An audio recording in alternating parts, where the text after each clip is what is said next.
예, 오늘 시편 30편에 있는 말씀은 다윗의 시 성전 낙성가, 곧 성전 낙성가라는 그런 주제가 걸려 있는데요. 사실은 다윗은 성전을 하나님 앞에 지어드리고 싶은 마음은 굉장히 강력했습니다. 그러나 하나님께서 너는 피를 많이 흘렸기 때문에 나는 네가 지은 성전을 안 받을 거야.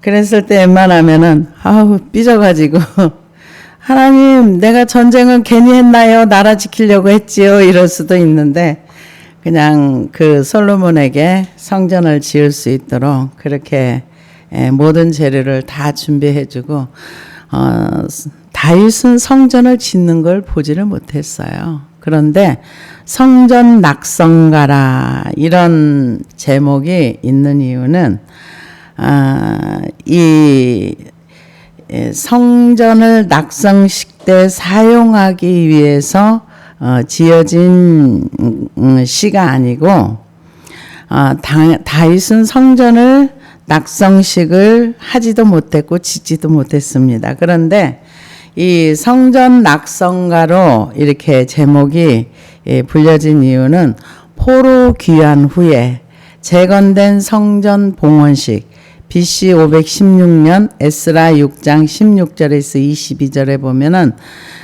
신구약 중간기인 암흑시대 마카비가 중수하여 재봉헌할 때 두 차례 아마 이 시편 30편을 읊으면서 이제 하나님 앞에 드려졌던 찬양시라고 이렇게 학자들이 얘기를 합니다. 그래서 이제 이 시기에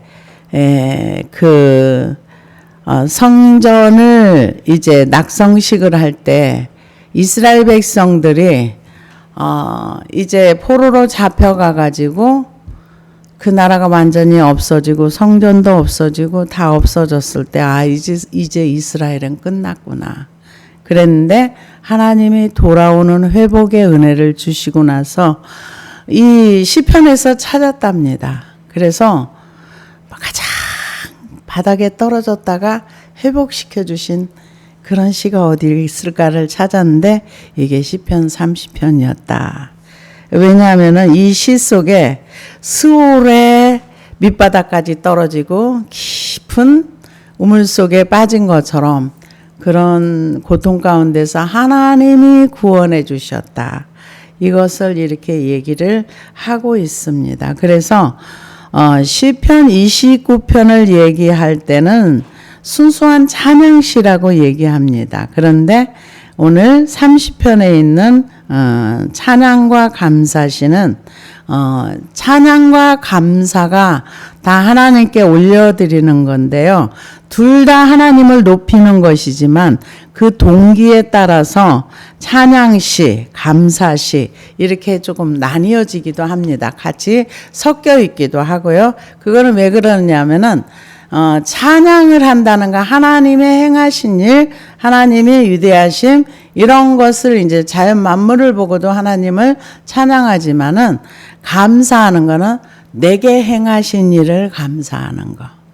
찬양은 하나님의 행하신 일들을 자연 만물이나 이런 것들을 바라보면서 하나님 앞에 찬양하고 하나님 올려드리지만 나의 삶 속에서 하나님이 내게 행하신 일을 기록한 것은 감사시다. 그래서 찬양시와 감사시가 같이 한 그 시 안에서 이렇게 들어갈 수 있다. 이렇게 얘기를 합니다. 그래서 이와 비슷한 시가 이사야 38장 9절에서 20절에 보면은 히스기야가 병들어 죽게 되었을 때 하나님을 높이고 찬양했던 거 비슷하게 이렇게 나와 있습니다. 그래서 이거는 다윗의 간증이라고도 볼 수가 있습니다. 내가 왜 하나님을 높이냐 하면은 이제 그런 거죠.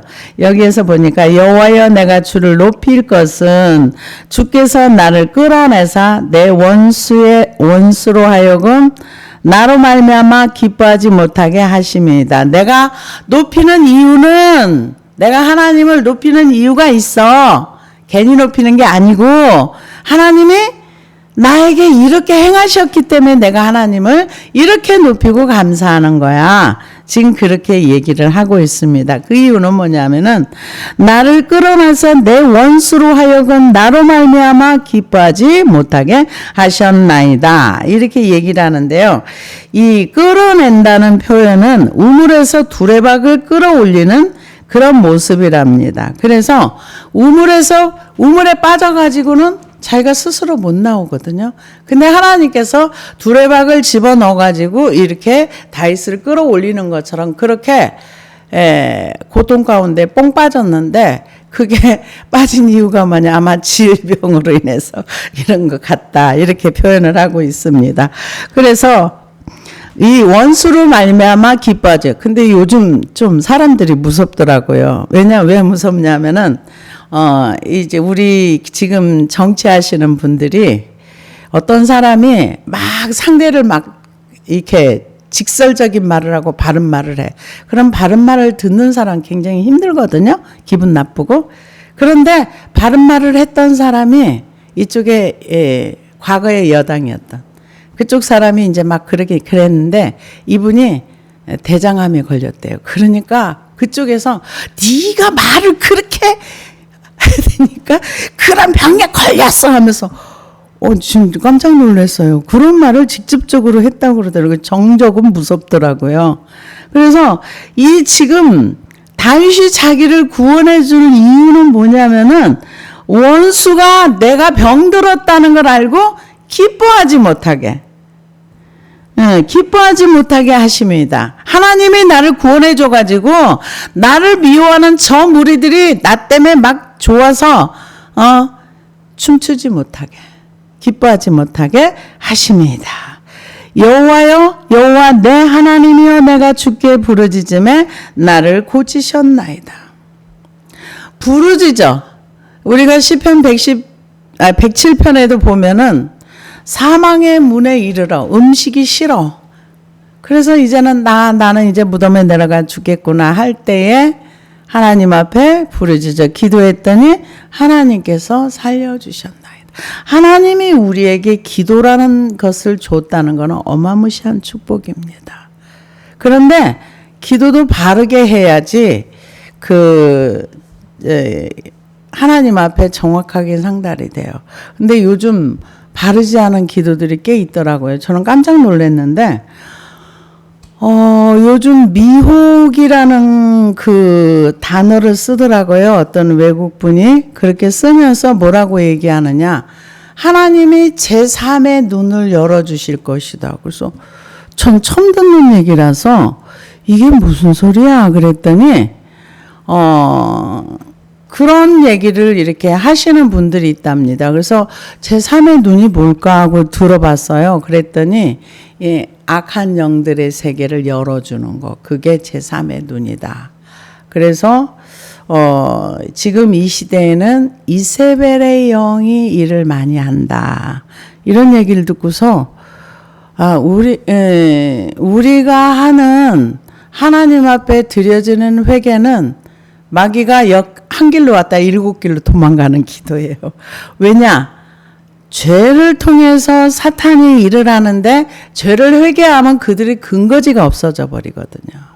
그래서 그러면서 이렇게 설명을 좀 해주는데 그럴 수도 있겠다. 이세벨의 영을 받은 사람들은 어떤 역사는 이세벨은 절대 자기를 드러내지 않는다는 거죠. 이세벨이 자기를 드러내지 아니하고 나봇을 죽일 때에 다 사람을 시켜가지고 지시해가지고 자기는 표면에 절대로 드러나지 않으면서 일은 다 이렇게 꾸미는 거. 핵심은 이세벨이지만 나타나는 현상은 전혀 다른. 그래서 이 시대에도 그런 영들이 일을 한다. 그러면서 정말 바른 기도를 하는 게 중요하다 얘기하는데 바른 기도를 말하는 사람이 또 있네. 저는 그걸 보면서 들었습니다. 그런데 여기 지금 다윗이 뭐라 그러냐면은 여호와 내 하나님이여, 내가 주께 부르짖음에 나를 고치셨나이다. 그러니까 하나님 앞에 부르짖을 때에 하나님께서 고쳐주셨다는 거죠. 그래서 이 죽음이라는 우물에 빠져가지고 하나님이 고쳐주지 않으면 나올 수 없는 그런 상황 가운데 있을 때 하나님 앞에 기도했더니 하나님이 고쳐주셨다. 그래서 여호와여 주께 내 영혼을 스올에서 끌어내어 나를 살리사 무덤으로 내려가지 아니하게 하셨나이다. 스올이라는 것은 죽음, 음부, 무덤과 마찬가지입니다. 자신이 이미 죽어서 죽은 자들의 땅에 있었고 그곳에서 자기가 살아나올 수 없는 그런 상황 가운데서 이렇게 살아났다는 거죠. 하나님이 살려주셔서. 전에 그런 얘기도 저는 들은 적이 있습니다. 6.25 이렇게 전쟁 났을 때 참 많은 얘기들이 있는데 그때에 정말 그 인민군들이 우리나라 이 사람들한테 너무 악랄한 짓 진짜 많이 했습니다. 얘기를 이렇게 듣다 보면은 사람들을 이렇게 총알이 아깝다고 죽창으로 찔러 죽이기도 하고 그리고 이제 사람들을 이렇게 쭉 일렬로 세워가지고 이렇게 구덩이를 이렇게 파라 그러면 영문도 모르고 이제 가서 이제 구덩이를 파라 그러면 그 파는데 이제 다 파고 나서 일렬로 쭉 서라고 총을 드드드 쏴서 이렇게 사람을 다 그 쓰러지면 이제 거기다 버리고 이렇게 가고 그러는데 그 중에서 한 사람이 총을 쐈는데 다 맞았는데 자기는 비껴가면서 그런데 이제 사람들이 퍽퍽 쓰러지니까 자기도 일부러 거기에 쓰러져가지고 죽음 확인하면서 대창으로 이렇게 찔렀는데 자기도 허벅지를 찔렀는데 만약에 비명을 지르면 살은 줄 알고 총으로 쏠 것 같으니까 그 통증을 참으면서 아무 소리 안 하고 이게 총은 안 맞았으니까 그래가지고는 사람 버리고 간 그 시체 속에서 이렇게 살아나왔다. 그래서 그런 경험 이건 사실적인 얘기를 우리는 좀 많이 들었었습니다. 근데 그런 얘기를 어떤 분은 또 하는 것을 들어봤어요. 그런데 지금 다윗이 그런 상황이라는 거예요. 이 죽음의 이 밑바닥까지 내려갔는데 스올까지 그 무덤까지 내려가서 살 수 없는 자신을 하나님이 살려주셨다. 나를 고쳐주셨다. 지금 그것을 얘기합니다. 내 영혼을 스올에서 끌어내어 나를 살리사 무덤으로 내려가지 아니하게 하셨나이다. 무덤으로 내려가면 끝나는 거죠. 이제 이 땅에서 삶이 정리된다고 봐야 되겠죠. 그래서 주의 성도들아 여호와를 찬송하며 그의 거룩함을 기억하며 감사하라. 이 거룩함을 기억하며 감사하라. 그러면서 뭐라고 얘기합니까? 그의 노염은 잠깐이요 그의 은총은 평생이로다. 저녁에 울음이 깃들일지라도 아침에는 기쁨이 오리로다. 다윗은 하나님을 참 많이 경험했습니다. 잘못한 것도 많았고요. 그런데 다윗은 하나님에 대한 신뢰가 굉장히 있었어요. 그래서 이 인구조사 하지 말라 그러는데 그 사탄이 격동을 했다고 그랬죠. 그래서 이제 사탄을 이기기가 어렵죠. 그런데 요압이 꼴보기 싫어가지고 다윗이 미워가지고 대충 해주고 그러고 나서 이제 이 다윗이 자기 스스로가 이때는 죄에 대해 좀 예민해져가지고 내가 하나님 앞에 잘못했구나. 그리고 이제 잘못을 깨닫는데 선지자가 와서 그 다윗에게 얘기를 합니다. 갓이 왔습니다. 갓이 다윗에게 이르러 아뢰어 이르되 왕의 땅에 7년 기근이 있을 것이니까 혹은 왕이 왕의 원수에게 쫓겨 석 달 동안 그들 앞에서 도망하실 것이니까 혹은 왕의 땅에 사흘 동안 전염병이 있을 것이니까 왕은 생각하여 보고 나를 보내신 이에게 무엇을 대답하게 하소서 하는지라. 다윗이 갓에게 이르되 내가 고통 중에 있도다. 청하건대 여호와께서는 국률이 크시니 우리가 여호와의 손에 빠지고 내가 사람의 손에 빠지지 아니하기를 원하노라 하는지라. 이에 여호와께서 그 아침부터 정하신 때까지 전염병을 이스라엘에게 내리시니 단에서부터 부엘세바까지 백성의 죽은 자가 7만 명이라. 천사가 예루살렘을 향하여 그의 손을 들어 멸하려 하더니 여호와께서 이 재앙 내리심을 뉘우치사 백성을 멸하는 천사에게 이르되 족하다 이제는 내 손을 거두라 하시니 여호와의 사자가 여부스 사람 아라우나의 타작마당 곁에 섰는지라. 이 다윗이 이 시를 언제 썼는지는 모른답니다. 그러나 이 시를 언제 썼는지는 모르지만은 죽음의 문턱까지 내려가서 무덤에 내려가는 그런 것처럼 고통 중에서 하나님 앞에 기도했더니 하나님이 고쳐주셨다. 이렇게 얘기를 하는데, 이 오늘 그 사무엘 하에 있는 이 말씀도 있을 수 있다. 이렇게 얘기를 합니다. 그런데 보면은, 선택하라 그러죠. 다윗에게. 너 어떤 매로 맞을래? 기근으로 맞을래? 그러니까, 이 성경에서 말하는 거는 이제 항상 세 가지 한 세트로 따라와요. 이스라엘 백성이 범죄했을 때 기근이 오든지 우상숭배하면 기근이 오죠. 아니면 전쟁이 오든지 전염병이 오든지. 그래서 이렇게 왔을 때 다윗이 하나님 쪽을 선택을 합니다. 내가 하나님은 국률이 많으시니까 하나님 편에 서서 하나님한테 매를 맞겠습니다. 이렇게 선택하라는 것도 특혜고요. 선택할 수 있는 은혜가 있었던 것도 특혜고요. 그런데 그런 질병의 문제가 있을 때, 야, 백신을 구해라. 뭐를 구해서 빨리빨리 해서 어떻게 하자. 이게 아니라 하나님 쪽으로 달려가는 거. 왜? 매가 어디서부터 왔어요? 아버지부터 왔거든요. 자기가 잘못했지만 전염병을 내리시는 분은 하나님이거든요. 우리가 하나님 앞에 하나님을 안 믿고 범죄하고 잘못했을 때 하나님이 우리에게 불신에 대한 결과물을 찾을 때가 있어요. 그러면 우리는 그분 앞에 가야 문제가 해결이 되는 거예요. 다윗이 하나님 앞에 자기의 죄를 고백하면서 차라리 나와 내 집을 치소서 하면서 하나님 앞에 울면서 잘못할 그런 백성들은 애매하게 이렇게 7만 명이나 죽었나? 아니요. 그들도 그들의 죄 때문에 죽은 거죠. 그러고 나서 하나님께서 이 다윗이 하나님 앞에 제사를 드리면서 잘못했다고 빌었던 그 장소가 나중에 성전의 장소가 됩니다. 그래서 그 아라우나 타작마당의 그 주인이 내가 드리겠습니다. 아니다. 하나님 앞에는 공짜로 드리는 게 아니다. 왕이니까 그렇게 생각할 수도 있죠. 그러나 이 하나님 앞에 드려지는 거 값을 주고 드린다. 남의 거 뺏어서 인심 쓰는 건 아니죠.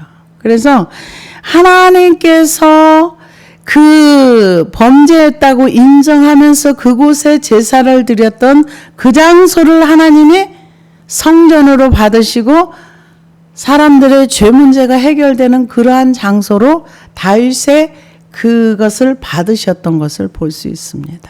그래서 우리는 인생에 문제가 생겼을 때 내가 풀 수 없는 문제가 생겼을 때 하나님 앞에 빨리 가는 것이 가장 현명한 겁니다. 많은 사람들은 그렇지 않습니다. 그러나 하나님께로 가는 게 가장 좋습니다. 그런데 보통은 하나님께로 가지 않아요. 나를 도와줄 수 있는 사람. 제가 기도를 하다 보니까 이렇더라고요. 뭔가 내가 도움을 받을 수 있는 사람이 있다고 생각하면 거기에 맨날 쪽박 들고 나 좀 안 도와주냐? 나 도와줄 수 있는데 왜 안 해줘? 우리는 쪽박을 버리고 하나님께로 가야 돼요. 하나님, 내가 지금 이러한 상황 가운데 있는데 하나님 도와주세요. 사정을 해도 하나님 앞에 가서 사정을 해야 돼요. 아쉬운 소리를 해도 하나님 앞에 가서 해야 돼요. 그래서 1대1의 관계가 하나님과의 내가 무슨 문제만 있으면 하나님께로 달려가는 거 이거 훈련돼야 돼요. 근데 이쪽에 좀 도와줄 것 같은데 안 도와주면 서운해요. 그게 꼭 돈이 아니라 해도 어떤 거라 해도 너는 충분히 해줄 수 있는데 왜 안 해줘? 이렇게 나올 수 있거든요. 그런데 그 도움의 쪽박들을 다 버리세요. 그리고 예수님께로 가요. 그분은 100번, 1000번을 와도 너 왜 왔어? 내가 도와줬잖아. 이러지 않으세요. 근데 다윗은 그걸 알았던 거예요.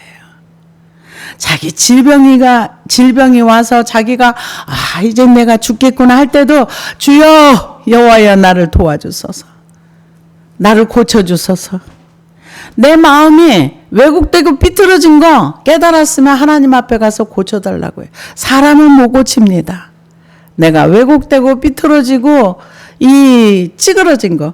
제가 성경 공부 시간에 이런 얘기를 했어요. 이용규 선교사님이 하버드를 나오셔가지고 자기가 자기 부인을 할 때 하버드에 나온 것을 버리는데 굉장히 어려웠다. 이런 얘기를 하셨던 간증을 들었던 것 같아요. 그래서 제가 그분은 하버드를 나온 거를 버리고 하나님을 따라가는데 어렵지만요. 우리가 찌그러지고 열등하고 못난 거 버리는 것도요. 그거보다 못지않게 어려워요. 그랬더니 옆에 있는 목사님 맞아요. 찌그러지고 왜곡되고 비틀어진 거 버리는 게 더 어려워요. 진짜입니다. 나를 버리는 거는 잘난 나를 버리는 것도 어렵지만은 버리고 싶지 않죠. 왜 내가 너무 잘났으니까. 그러나 찌그러지고 왜곡되고 열등으로 비틀어진 거 버리는 것도 만만치 않습니다. 그러나 버려야 돼요. 그래야 하나님이 만들어주신 하나님 보시기에 좋았더라.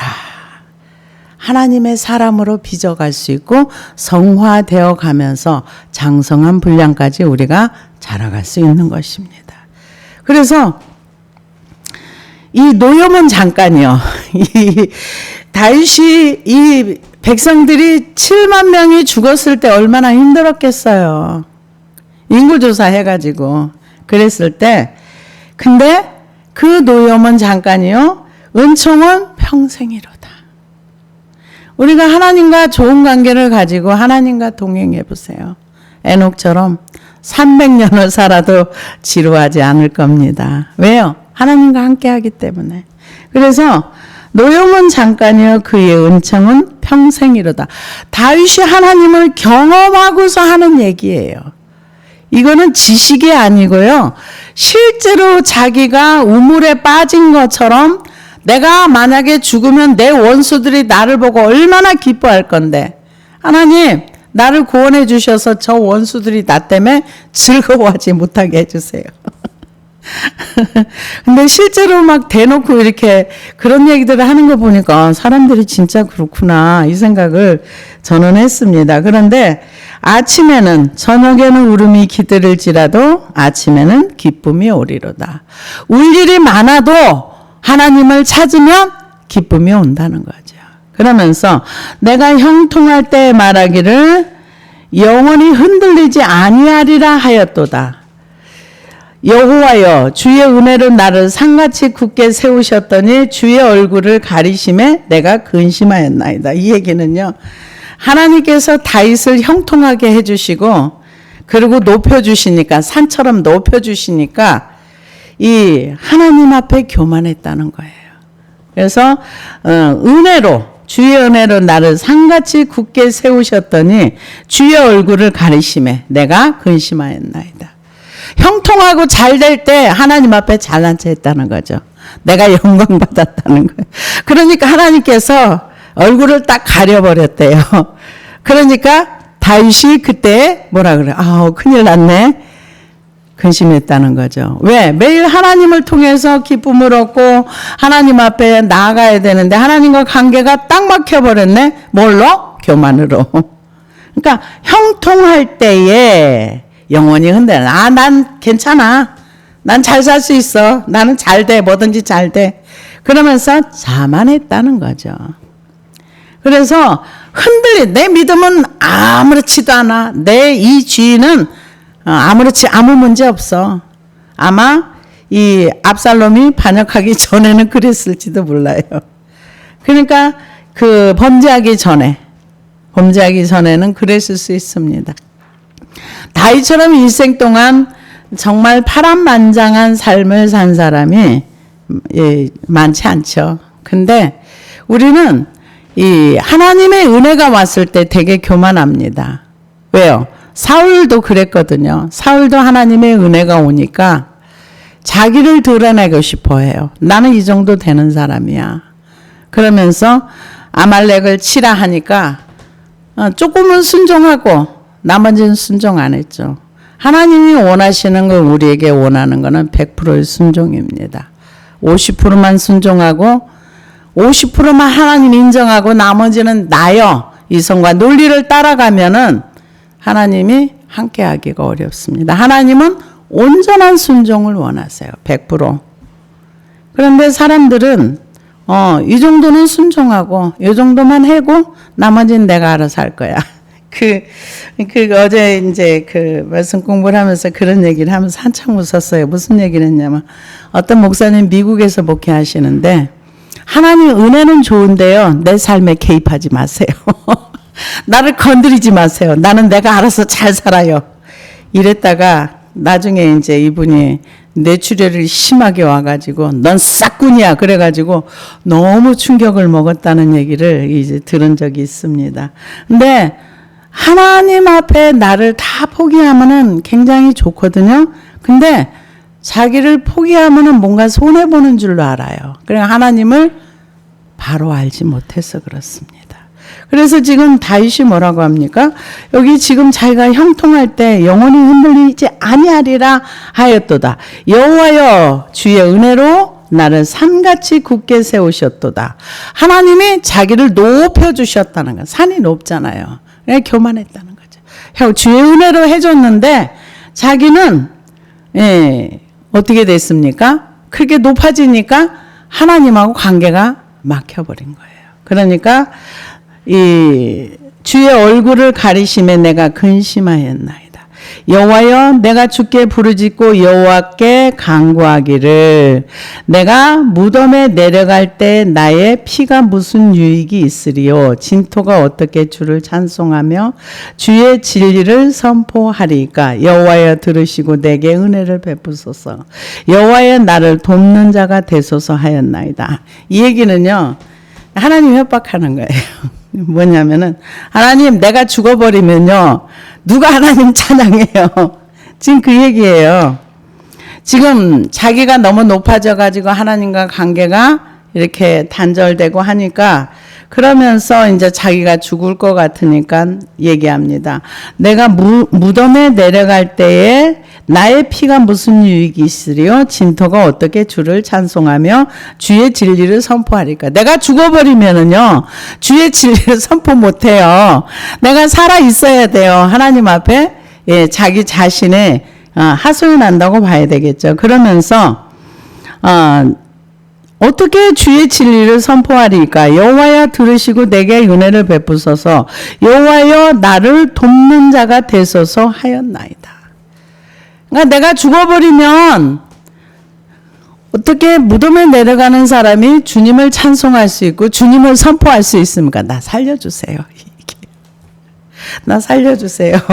그러면서 하나님 앞에 기도를 했다는 거죠. 그러면서 내가 무덤에 내려갈 때에 나의 피가 무슨 이익이 있으리요? 진토가 어떻게 주를 찬송하며 주의 진리를 선포하리까? 여호와여 들으시고 내게 은혜를 베푸소서. 여호와여 나를 돕는 자가 되소서 하였나이다. 왜요?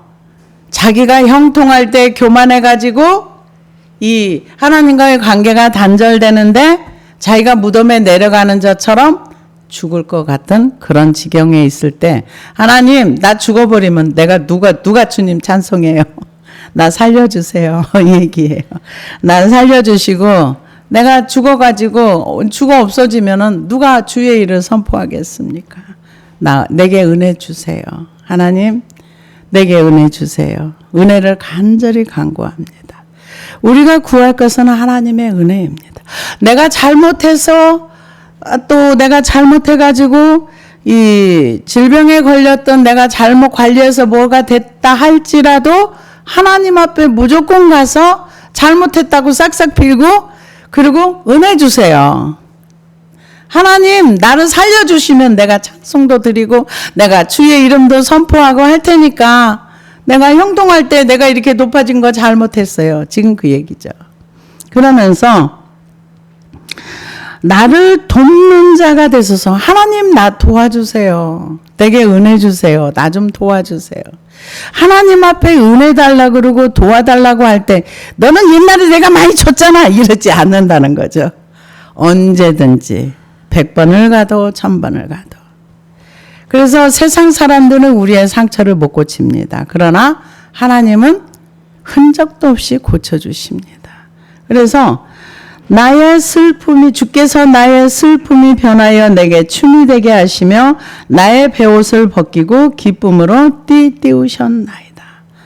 그러니까 힘든 그 과정 속에서 아마도 다윗이 굉장히 병들었을 때거나 아니면은 굉장히 힘들었을 때거나 이때 하나님께서 다윗을 고쳐주시고 이렇게 했을 때 하나님께서 이제 다윗의 기도를 통해, 그러니까 다윗은 그 무얼로 하나님 앞에 문제를 해결한 게 아니라 기도로. 문제가 있을 때마다 기도하고, 교만해서 하나님과 관계가 멀어졌어도, 하나님 나 살려주세요. 그래야 내가 하나님을 찬송하고, 내가 무덤에 내려가서 가버리면은 안 되잖아요. 나 살려주세요. 내가 이만큼 하나님 경험했는데 내가 하나님 아는 거 많이 선포할게요. 나 살려주세요. 그렇게 기도를 하면서 했더니 하나님께서 계속 지금 다윗이 구하는 건 뭐예요? 은혜를 구하고 도와주세요. 계속해서 은혜 주세요. 도와주세요. 안 되는 건 도와달라고 하세요. 성령이 우리 안에 오셔서 우리의 스승이 되셔서 우리를 도와주십니다. 근데 이게 교만하면 이게 어려워요. 도와달란 말 하기가 어려워요. 그러나 하나님 앞에 우리 교만이 깨지면 수시로 도와주세요 할 수 있습니다. 그래서 하나님 앞에는 내가 할게요. 이거 안 통해요. 하나님 도와주세요. 내 힘은 여기까지예요. 더 이상 나는 힘이 없어요. 아무것도 할 수 없어요. 하나님이 도와주셔야만 제가 앞으로 한 발짝이라도 나갈 수 있습니다. 하나님 나는 내가 불신을 깨트릴 수가 없어요. 그래서 제가 이제 그 용서에 대한 얘기를 하면서 용서를 하려고 기도를 해보세요. 그랬어요. 그랬더니 아마 용서 안 될 겁니다. 그랬더니 그냥 남의 나라 얘기처럼 하더니 벌써 이제 한 달 좀 지나고 2달 좀 지나가니까 이제 어떤 분이 용서를 하려고 하니까 죽어도 용서가 안 돼. 이제 용서 안 되는 게 진짜 맞아요. 용서가 쉬우면은요, 다 용서할 수 있고 말씀 순종 다 할 수 있어요. 그래서 하나님 앞에 도움을 구하고 나를 깨트려져야 용서가 되는 거지. 내가 내 기준을 따지면 내 눈에 흙이 들어와도 용서 못해. 이런 말이 나와요. 그랬더니 동의를 하더라고요. 그래서 이 주께서 나의 슬픔이 변하여 내게 춤이 되게 하시며, 그러니까 아무리 슬프고 힘들고 고단한 일이 있어도 하나님 앞에 가서 그 문제를 가지고 나가면 그 슬픔이 변해서 춤이 되게 하셨다는 거예요. 기쁘지 않으면 춤 안 추죠. 애만큼 기뻐도 춤추기 어렵죠. 근데 춤이 되게 하셨다는 거죠. 춤이 되게 하시며 나의 베옷을 벗기고 기쁨으로 띠띠우셨나이다. 베옷이라는 건 사람이 죽었을 때 입는 상복입니다. 그리고 이스라엘 사람들은 회개할 때 베옷을 입습니다. 그런데 베옷이 변하여 기쁨이 되게 됐다는 거죠. 그래서 기쁨으로 띠띠우셨나이다. 띠띠우다는 건 완전히 기쁨에 묶여 있다는 거예요. 얼마나 기분 좋은 얘기입니까? 띠를 떼었다는 거는. 그래서 나는 이는 잠잠하지 아니하고 내 영광으로 주를 찬송하게 하시며 여호와 나의 하나님이여 내가 주께 영원히 감사하리이다. 내 영광이라는 것은 여기에 나올 때 자수로 장식하고 보석으로 아로새긴 비단 옷이나 금 장식한 의복을 입는 것보다 더 낫다 이런 뜻이랍니다. 그래서 그 영광으로 천상의 옷을 입은 것처럼 그렇게 기쁘다는 거죠. 그래서 세상에 부럽지 않고 그러면서 여기에서 직역을 하면 이렇답니다. 내 혀로 혹은 내 영혼으로 잠잠하지 아니하고 주를 찬송하며 그분의 자비를 받고 난 다음에 그 찬양하는 것을 영광으로 알고 하나님께 올려드리는 기쁨의 찬양이라는 거죠. 그래서 영광으로 주를 찬송하게 하심이니 여호와 나의 하나님이여 내가 주께 영원히 감사하래. 감사를 한 번만 감사합니다 한 게 아니라 영원히 내가 주를 찬송하리다. 아까 1절과 마지막 절이 비슷합니다. 내가 주를 높일 것은 주께서 나를 끌어내사. 그러니까 지금 여기 시편 30편에 있는 말씀은 질병과 같은 아주 우물 속에 갇혀 있는 것처럼 자기 스스로 해결할 수 없는 그런 문제, 질병의 문제, 인생의 문제를 하나님께 기도했더니 하나님이 자기를 고쳐주시고 건져주시고 끄집어내주셨다. 근데 사실 질병도 지금 이 시를 기록할 때가 몇천 년 전이잖아요. 근데 지금은 우리 얼마 전에는 일본에서도 그런 얘기를 듣는데 앞으로는 이제 치아도 자기 치아로 재생하는 암도 그렇게 한다고 암도 완전히 정복한다는 말을 들었는데 치아까지도 이제 과학의 발달로 인해서 그런 단계까지 갈 수도 있다. 우리가 상상할 수 없는 그런 과학의 발달이 이제 온다 이런 얘기를 들었는데 이 시를 쓸 때는 질병이 걸리면 살 수 없는 시대예요. 의학이 그렇게 발달된 것도 아니고. 그런데 다윗은 항상 그 자신의 삶 속에서 어떤 문제가 있든지 간에 질병의 문제가 됐든 고통의 문제가 됐든 힘든 문제가 됐든 우선순위가 하나님이야. 우선순위가 제일 먼저 하나님께 달려가가 도와주세요. 내게 은혜 주세요.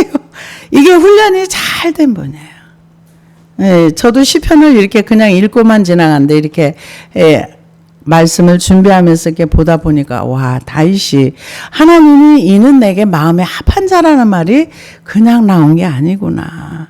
그러니까 어떤 문제가 있으면 나한테 은혜 주세요. 나 좀 치료해 주세요. 그러니까 요즘 말로 하면 굉장히 귀찮게 하는 아이라고 볼 수 있는데 하나님은 그때마다 되게 기뻐하시면서 계속 와서 찌근덕거리고 문제만 있으면 요즘 말로 하면 선생님 도와주세요. 조금 이따 또 도와주세요. 그러면은 사람들은 그게 안 좋아할지 모르지만 하나님은 그런 다윗을 굉장히 이뻐했던 것 같아요.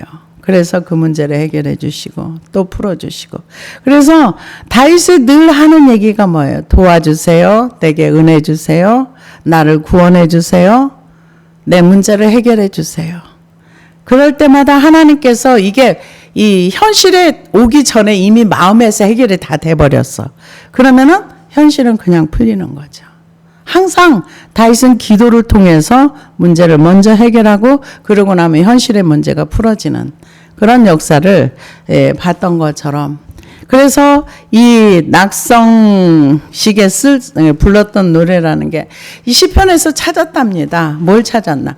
가장 깊은 곳에 떨어졌다가 다시 회복되는 거. 그러니까 이스라엘이 완전히 망한 줄 알았는데 다시 회복된 거.